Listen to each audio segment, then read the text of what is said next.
ज्यांना हे वाटतं की आपल्याला चिंतन करावं लागेल ते अतिशय योग्य मार्गावर आहेत.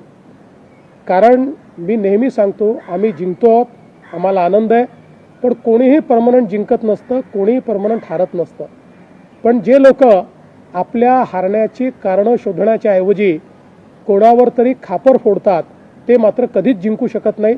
त्यामुळे जर अशा प्रकारचं रिअलायझेशन कोणाला होत असेल तर मला असं वाटतं की ते योग्य मार्गाने चाललेले आहेत. सर, तुम्ही महायुती म्हणून एवढा विजय मिळवला, महाविकास आघाडी तुमच्या विरोधात तयार केली होती, मात्र महाविकास आघाडी कुठे राहिलीच नाही असं म्हणायचं. महाविकास आघाडी फारशी कुठे दिसत नाही आहे आणि खरं म्हणजे आम्हाला फारसं काही करण्याची गरज नाही.